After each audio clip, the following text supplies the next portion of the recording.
All right, this is a different kind of Fox News alert, like 8 weeks early. That's the significance. It's just 8 weeks early. Because come November 5th, Amnesty will be here. It's just delayed. It's not denied. The White House telling Latino lawmakers that the president will indeed take action as soon as the midterm elections are over. Just be patient.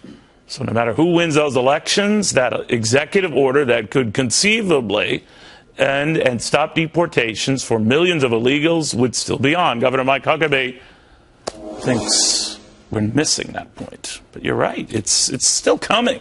But this is such an outrage. I mean, what a way to just be so cynical about the whole process. If you don't have the persuasive skills to go to Congress and get this done legitimately, and not only that, but you're not going to have the guts to do it before the election and say, this is what our party is about. We're proud of what we're doing. And then you're going to put it off until December? Are the American people so stupid, Neil, that they would look at this and say, it's okay? It isn't okay. But I wonder about, let's say, Democrats, and they were the ones supposedly, Governor, urging the president, hold off on this until after the election. You can still do it, right? Yeah. But then, all right, so the president says he will hold off, but he gave no indication that he would stop and cancel that decision. He's still going to do it. So it's been well telegraphed. The White House now confirming it as much with Latino legislation. This is still going to happen. Don't worry about it. So it's still an election issue then, right? It ought to be. The Republicans ought to take this and make sure the American people realize that their president takes them to be a bunch of dupes, that he is basically just toying with them, treating them with utter contempt, treating the Constitution with contempt, treating the process of legislation with contempt. I know I'm a little animated, but I find this offensive because there is a process that our founders put in place so that we could have a functional government. And this is how you create dysfunction. And it's one of the reasons that Washington is irreparably broken right now, Neil. Do you think, though, that they wanted to just take this off the table as an issue to discuss one way or the other? They knew it would create hackles, and guys like you would raise this as a concern and then move on because now it's not a front burner issue. We're on to all these other issues. That's not one of them. Well, I think they don't care what guys like me think because they know we're not going to vote for them anyway. What they were worried about is the reality that a lot of their own Democrats weren't going to vote for him because they see thousands and thousands and thousands of unaccompanied minors come. They're flooding schools and welfare systems. They're costing state budgets billions of dollars at a time when a lot of Americans can't find a decent job. And so this was not going to be helpful to the Democrats. And rather than being straight up and saying, you know, maybe we ought to secure the borders, maybe we ought to have a more responsible policy, and then maybe we could pass immigration reform, they just stick it up our nose and tell us, get used to it, we'll do it with an end-around run when we get good and darn ready. You said stick it up our nose. I didn't know where you were going. I was careful. You're a preacher. Because of your show. Absolutely. With respect to you and deference. We do have standards. What are our standards? We have no standards. And maybe some audiences really have no couth or decency. Did you see this treatment of Senator Ted Cruz? Just take a peek at this. Let me say this. Those who hate Israel hate America.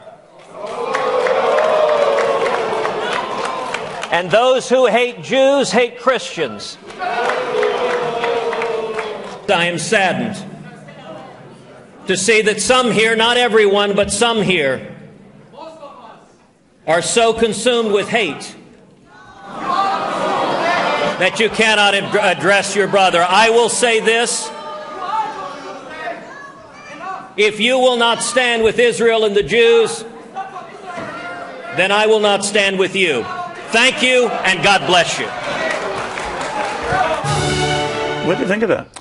You know, I can't say that I blame Ted Cruz. Obviously, there were some people in the audience. Later reports indicate that it was not the whole audience, but there were some very, very vocal activists that decided that they were going to stick it to him. Some of them said, hey, we're Christians too.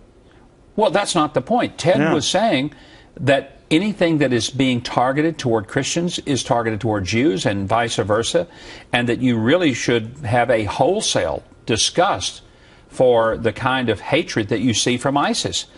And I got a clear sense from some Muslim audience, Arab, whatever you want to say, that there was a great antipathy toward Israel. No fans. Yeah. So what do you make of that and the buzzsaw he ran into? Or do you think he knew he was running into that? Well, you have to ask one of two questions.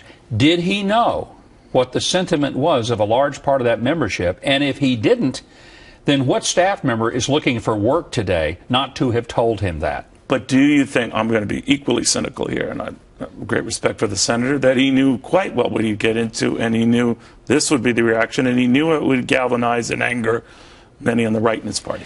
It's possible. I don't know that. I don't have any evidence to that effect. Then if that were the case, then I think we would all be a little cynical about it. Being a little too jaded there. But your thought is that this could be a big issue within both parties, right? The treatment of Israel, our support for Israel, how we view the Middle East, yes, who we're fighting, who our friends are. It should be an issue. Israel is the only friend we've got in that whole part of the world. They're the only country that treats women with respect and gives them rights, the only country that provides educational benefits. If we don't stand with them, then you know what? We don't even understand we're not standing for ourselves when we do that. They are the only democracy in that neighborhood. The only one. Governor, thank you very much.